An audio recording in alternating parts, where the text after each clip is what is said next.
ओम सीमम नः काममा प्रण गोभी अश्वय्य सतक्रतो इस्तवाम त्वा स्वाध्य।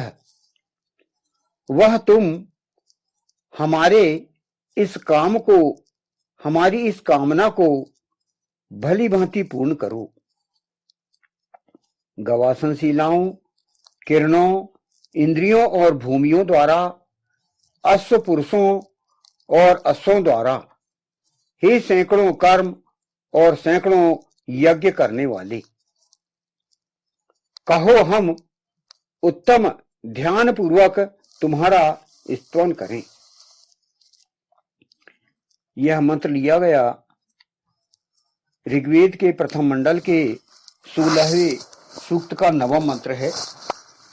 और जैसा कि यह 16वें सूक्त के भाष्य 1 से 8 मंत्र तक लिए गए, यह 9वां मंत्र है। और इस 9वें मंत्र का जो मुख्य विषय है, जो कि यहां पर बताया गया है,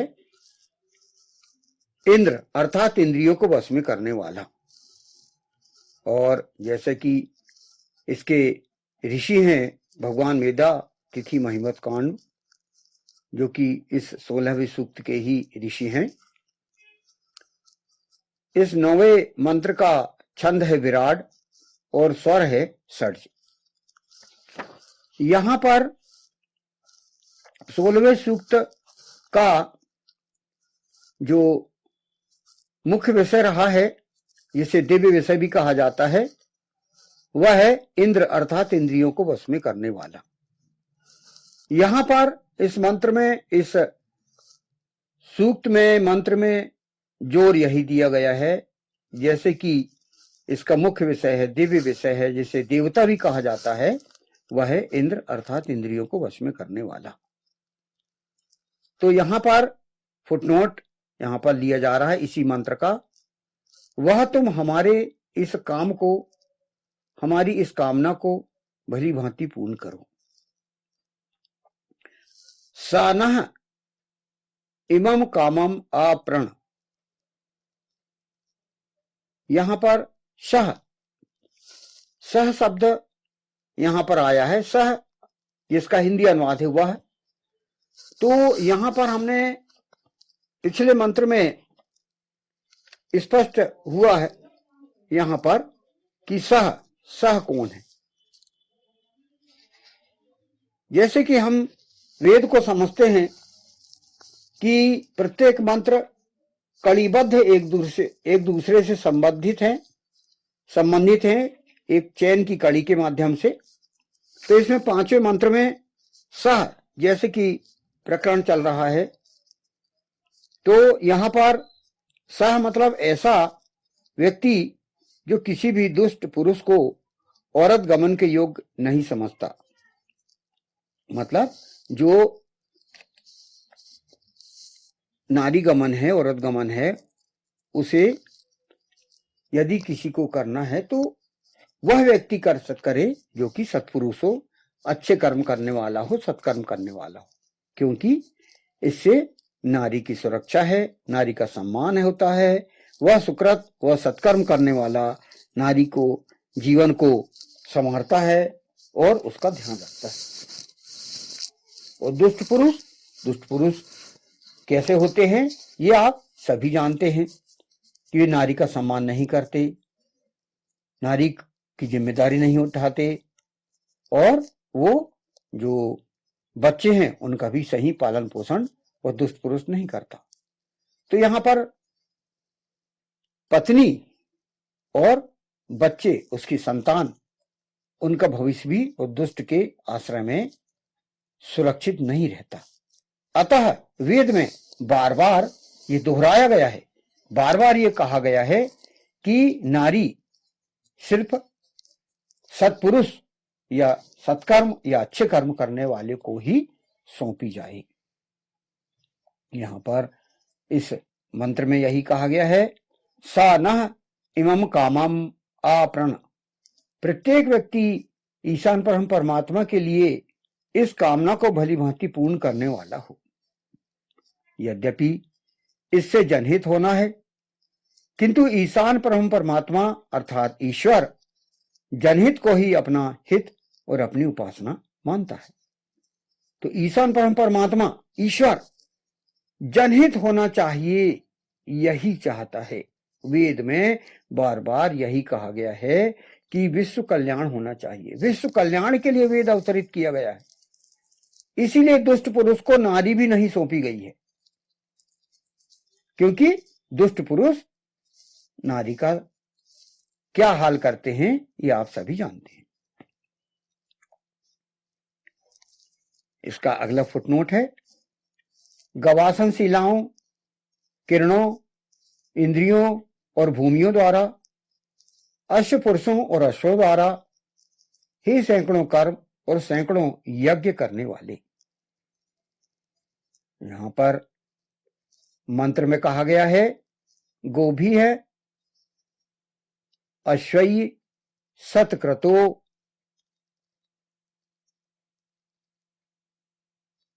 यहां पर जो सतक्रतु शब्द है वह है सैकड़ों कर्म करने से संबंधित है। सतक्रतु यहां पर सैकड़ों यज्ञ करने वाले कहा गया है। इस हेतु अनेकों कर्म करने की आवश्यकता है। अनेकों कर्म, आप एक दो कर्म करके ही आप ये नहीं मान सकते कि आप सत्कर्मी हैं। यहां सतक्रतु कहा गया। सतक्रतु मतलब सैकड़ों कर्म करने वाले। अकर्मण्य व्यक्ति यह कार्य नहीं कर सकता। जिसका स्वभाव ही अकर्मठता हो, जो कर्म नहीं करना चाहता हो, जो आलसी हो, वो क्या कर्म करेगा। यहां पर ऐसे व्यक्ति का महत्व है जो कर्मठ हो। यहां कर्म करने के लिए बात कही गई है। वेद में कर्म करने के लिए जोर दिया गया है। इस हेतु सैकड़ों कर्म और सैकड़ों यज्ञ करने होंगे। किस हेतु? जनहित हेतु। जनहित हेतु ईशान परम परमात्मा ईश्वर इसे उपासना मानता है। जनहित ही उपासना है कहता है ईश्वर। औरत वर्ग का सहयोग, समस्त राष्ट्र का सहयोग और सबल शक्तिशाली पुरुष वर्ग का समस्त ज्ञानेंद्रियों और कर्मेंद्रियों से सहयोग के बिना यह कार्य नहीं किया जा सकता। मतलब इसमें इस जनहित कार्य में, विश्व को आर्य करने में हमें सभी की आवश्यकता है। हम तो स्वयं अपने आप का भी सहयोग करें, साथ ही साथ हमसे जुड़ी हुई पत्नी, बच्चे, परिवार, समाज, सभी का हमें सहयोग लेना होगा। समस्त राष्ट्रों का सहयोग लेना होगा और सबल शक्तिशाली पुरुष वर्ग का समस्त ज्ञानेंद्रियों और कर्मेंद्रियों से सहयोग के बिना यह कार्य नहीं किया जा सकता। इसीलिए कहा गया है कि आप अपनी शक्ति बढ़ाएं और इसके आधार पर प्रत्येक जो व्यक्ति है अपनी ज्ञानेंद्रियों के माध्यम से, अपनी कर्मेंद्रियों के माध्यम से आप सहयोग लेके और कर्म करिए। कर्म करना है हमें। प्रमुख रूप से यहां पर हमें सैकड़ों कर्म करने के लिए कहा गया है और यही यज्ञ कहा गया है। सैकड़ों कर्म करना ही यज्ञ है। इसका हमें ध्यान रखना है। फिर आगे फुटनोट में आया है, कहो हम उत्तम ध्यान पूर्वक तुम्हारा स्तवन करें। यहां पर स्तवाम त्वा स्वाध्याय यह मंत्रांश आया है। इस मंत्रांश की व्याख्या की गई है, ईश्वर की उपासना उत्तम ध्यान पूर्वक करते हुए ही यह जनहितकारी कार्य किया जा सकता है। निरंतर स्तवनों के माध्यम से ही व्यक्ति के मस्तिष्क में इस कार्य की प्राथमिकता भली भांति स्थापित हो सकती है।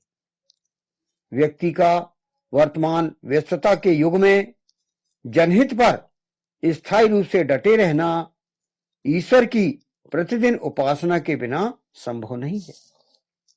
हम कोई भी कार्य करते हैं तो पहले हम नमन करते हैं उस ईश्वर का कि ईश्वर हम एक नवीन कार्य करने जा रहे हैं, अतः हमें वो शक्ति दे कि हम वह कार्य कर सकें।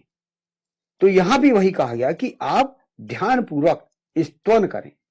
स्तवन अर्थात यजन, ब्रह्म यजन, प्राणायाम, मंत्रोच्चारण, वेद का स्वाध्याय, शास्त्रों का स्वाध्याय, पुराणों का स्वाध्याय, ताकि हम हमारे जीवन में जो भी कार्य सौंपे गए हैं उन्हें हम कर सकें और सैकड़ों कर्म करते हुए हम जनहितकारी कार्य करें। यह इस मंत्र में बोला गया है। तो अब ये जो सूक्त है 16 सूक्त, इस सूक्त में 9 मंत्र हैं और इस 9 मंत्र में मुख्य विषय के अंतर्गत इंद्र अर्थात इंद्रियों को वश में करने वाला आया है विषय। तो वही विषय डील किया गया है पूरे 9 मंत्रों में। इसे हम ध्यान से सुने, ध्यान से पढ़ें और ध्यान से हम देखें तो हमें इस सूक्त के रहस्य का पता लग सकता है। इसका भाष्य 9वें मंत्र का यहां पर लिया गया इतना। वह तुम हमारे इस काम को, हमारी इस कामना को भली भांति पूर्ण करो। गवासन शिलाओं, किरणों, इंद्रियों और भूमियों द्वारा, अश्व पुरुषों और अश्वों द्वारा, हे सैकड़ों कर्म और सैकड़ों यज्ञ करने वाले, कहो हम उत्तम ध्यान पूर्वक तुम्हारा स्तवन करें। ओम श्रीम मनः काममा प्रण गोभिः अश्वैः सत्क्रतो स्तवाम त्वा स्वाध्याय। ओम।